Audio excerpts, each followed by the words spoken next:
how's it going? Today I am reviewing the Maybelline Blushed Nudes palette. I finally got my hands on this thing. Maybelline already has the Nudes palette. Actually, they've recently put out the Smokes palette too, which I just recently got from Ulta. Haven't even tried that one yet. This is the same amount of product as the Nudes, but as you can see, it takes on a little bit of a mauve, pinky twist with some of the shades in here. And also, like the Nudes, kind of a smart way to lay out the shades. They've mapped out how you can use all of these as quads, trios, or duos, and it's all about the way they're placed here in the palette. However, I think that layout worked a lot better, more realistically for the Nudes palette than it does for this, because, you look at these two as a duo, there's like no contrast between those two. It's like two really, really light shades, and kind of same here. That system can work okay for quads, but just not as well for the duos and trios. Now, I love the rosy color schemes, so they're definitely appealing to me with the theme of this palette, but a couple of the things I really don't like about it are, first off, there's only one matte, and it's this shade right here. Granted, that can be a nice, kind of soft crease shade. Oh, Baker. Oh, okay.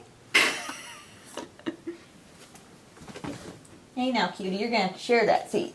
Like I was saying, that one matte shade, while I like it, I wish there was a little more matte in this palette. Also with the bottom row, mainly like this chunk of 4 right here, I feel like it's kind of repetitive. Maybe if they were super duper pigmented, they would differentiate themselves from one another a bit more, but they really kind of, on the eyes anyway, come off very similar. I do really like this shade down here. I think that's gorgeous. It's kind of a taupe with a little bit of pink in it. I do like the matte. It's kind of a really dusty rose, soft rose type shade, and then this color is really like the saving grace of the palette for me. It's got a kind of a metallic finish and one of the nicest textures in this palette. Definitely has more of a high-end feel, kind of creamy, soft. My overall thought on this palette is that I think I can get some good looks out of it. I can make it work. I can do some different pairings, but a lot of the looks end up seeming a little bit similar for a couple of reasons, and that is, like I mentioned, the shade selection. They've put a lot of colors that are really, really close to each other here, and even a lot of the shades up here end up performing a lot the same one to the next. And also the fact that the pigmentation, while it's okay, it could be better,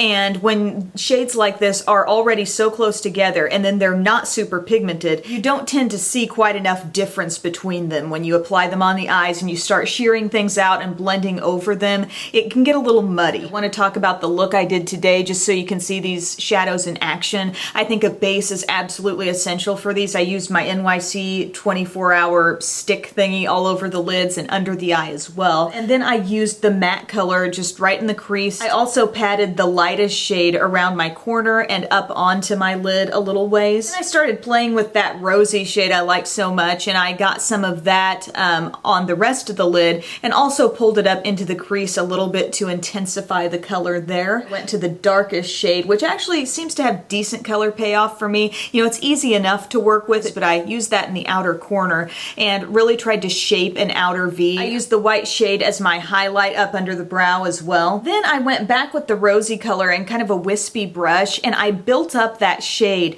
like just above where I did the darkest crease color, and I really wanted some of this to start popping a little bit, and to an extent it can. With this kind of application, it's going to be somewhat light. Then I went on with some black liquid liner across the upper lash line, some black in the lower inner rim. I used an angled brush to really shape that wing and also intensify my lower lash line, and then I smudged that kind of taupey color that I like all throughout the rest of the lower lash line. And while this is a look that I enjoy, and I think looking back on a picture of it, I think, oh, that's a pretty eye look, but having done the look myself, it's like I know how much work it took. I had to build up these shades much more than I would have had to work with colors from, say, Urban Decay or Lorac or Too Faced. And I'm sorry, I didn't realize I had like a ton of flyaway hairs back there. I know I got some, but I would say if you've already got the Urban Decay Naked 3, I would not go out and grab this, because I think Naked 3 has these kinds of shades and then some, plus better quality.